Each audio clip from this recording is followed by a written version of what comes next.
Hello everyone, and welcome back to the channel. This is Fair Value Finder, and today we're taking a look at Genie Energy LTD, ticker GNE. They had some earnings, and they're one of the better stocks that I hold. In fact, one of my highest gainers. So I'm excited to take a look and see what's going on with them.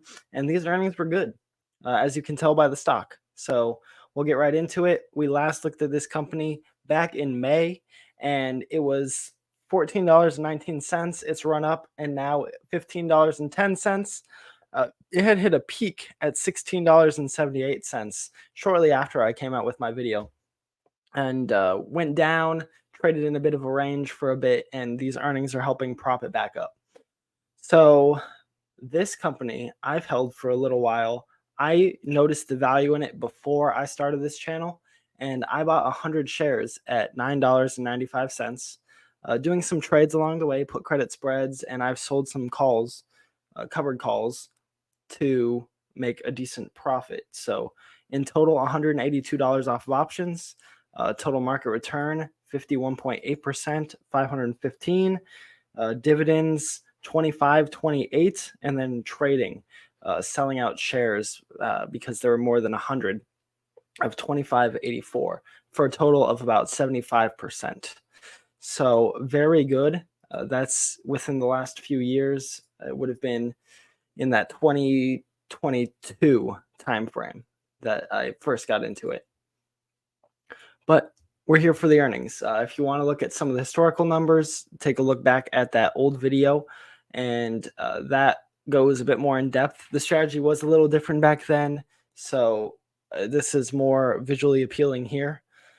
And we'll just run through and see if they're on track for everything. We did bump up their EBIT 10% from what they had previously because they raised their guidance, and even that they're ahead on. So pretty good year for them. We'll start with revenue. They are ahead on revenue. 381.45 is what's expected. They're 52% of the way there. Last year they came in at 315.5, and next year we'd want somewhere in the 381 to 382 range. Slight growth expected from the one analyst who does revenue. No one does the earnings per share, so that is our own number here on the channel. Cost of revenue is only 49%. So with higher revenues ahead of the game and lower cost of revenues, that's great. And that helps with this margin here. So they have a higher gross profit. They're 58% of the way there on that. And they're coming in with almost 36% margins, when we can look and see historically they've been in the high 20s. And last year, 2022, was an exceptional year for them across the board, but they had 49% margins. And that looks like it's really helped to spark some growth within the company in the balance sheet, which we'll get down to in a bit. And then we have the net profit. So last year was an exceptional year on the net profit percentage. They're currently 79% of the way there on the dollar value. So they are ahead of the game, and that's putting them at about 15%. So that is much better than 2021. Prior to last year was the best year that they had at 8%. So they're coming in well above that, which is what we love to see. Some nice margin growth. And then for earnings, they're coming in the 50s. They had a 54 for Q1, 57 for Q2 now. So they are pretty stable on their earnings, and we'd hope that they are able to come in around that 50 mark for the remainder of the year. So we're looking at 225 or so for the earnings per share, and they're halfway to that, just shy of halfway. And then next year, we'd want even more growth to something more along the $2.40 range. Share count, they are buying back shares pretty quickly. They, on a compound basis, are buying back 1.24%, and they are a little above what's expected for the year. They got half the year left, 200 million shares, so they'll likely hit that. Common stock equity, they are rising this very quick, and when we get into the balance sheet, we'll see why. but they are 12% away from the goal. So they've had some exceptional growth here. 33.5% compounding, 51% over the last 2 years. So we'll see where that lands. They could definitely hit it, especially with how the first half of the year started, but we'll see. Free cash flow, their cash flow is a little low this year.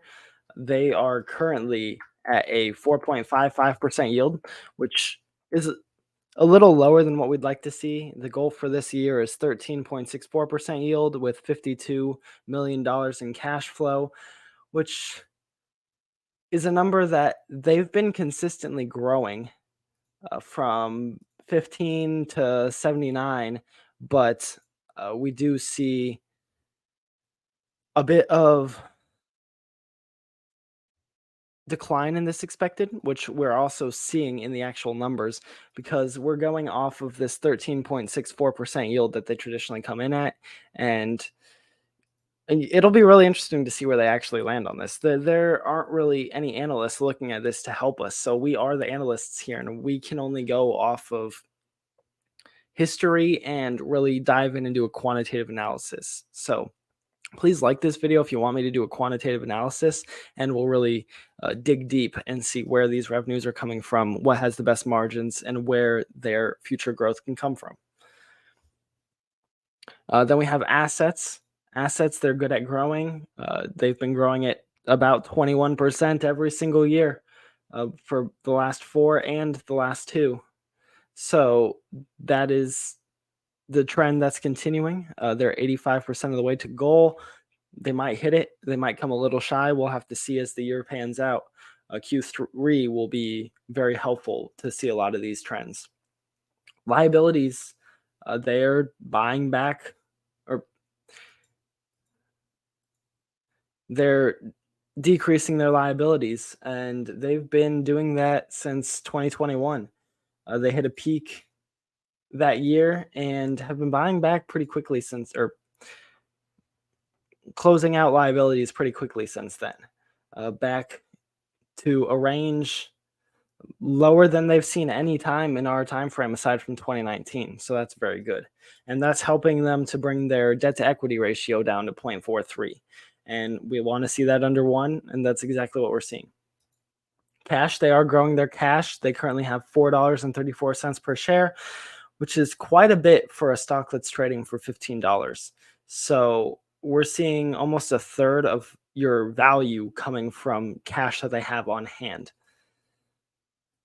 Dividend, they're not one to raise their dividend. They kind of hold it at 30 cents. There was a jump to 33 in 2020, and they went back down and have held steady.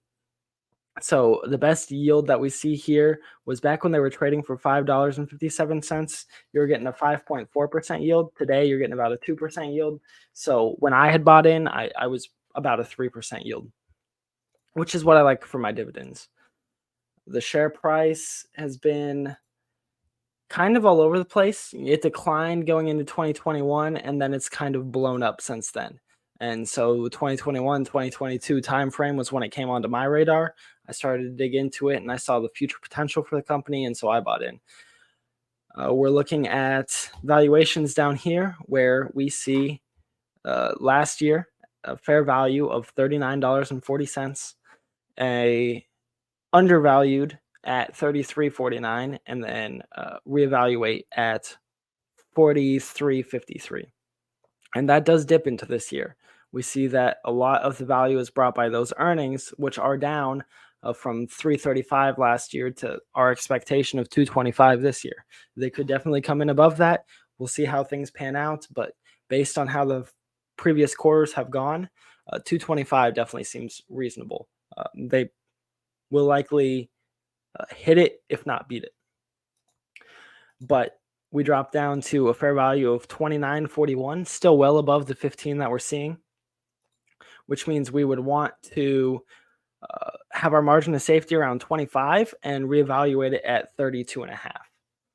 And then if we project out to next year, we have a fair value of 31.5, and we would want to have our margin of safety around 26.75, and then reevaluate close to that $35 level. So there's quite a bit of upside looking at all of these.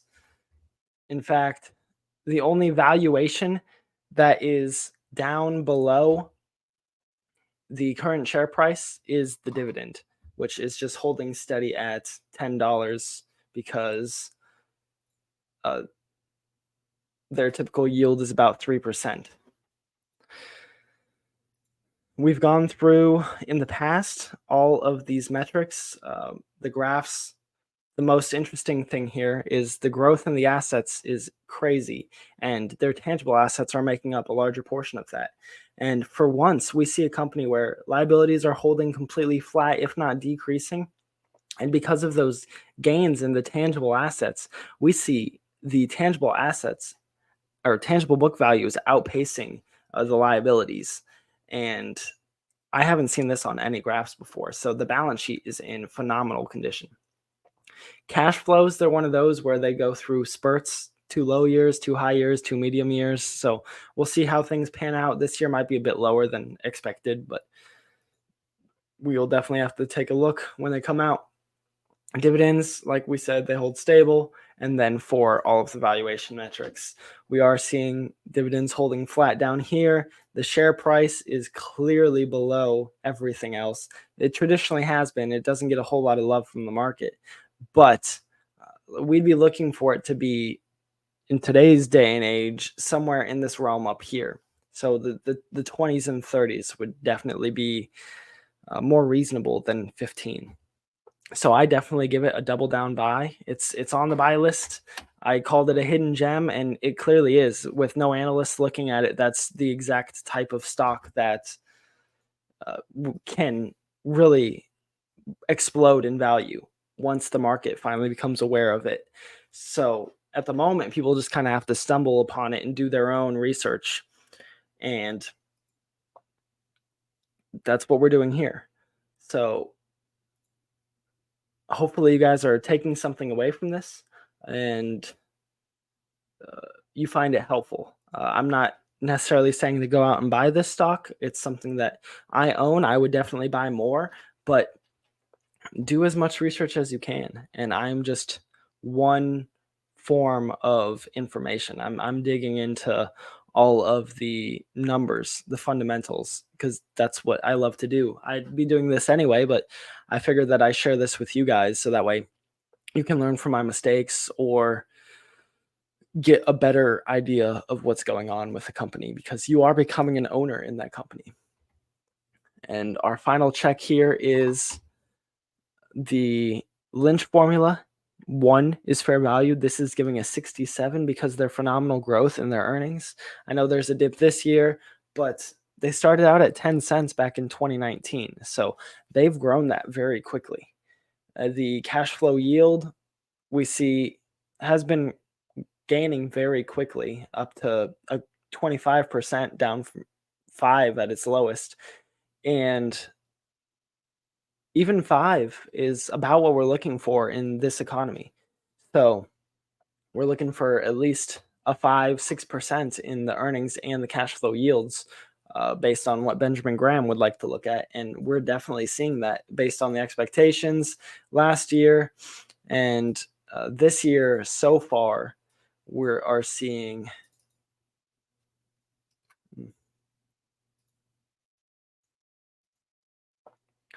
7.35% on the earnings yield, 4.55 on the cash flow. So the cash flow is coming in a little low. We'd like to see that go higher later in the year, but they clearly have been taking care of debt. This massive drop here, they have decreased their debt by over 10%. And at the same time, they increased their assets by a fair amount as well. So definitely some great trends here. Definitely a company to watch, and we will keep following it here on this channel. So I want to thank you guys for watching. Please like the video if you enjoyed it, learned anything, and if you want us to dive deeper into this company, comment if there's anything you disagree with, any other companies that we should take a look at, and subscribe so you can stay up to date on everything. And I'll catch you next time.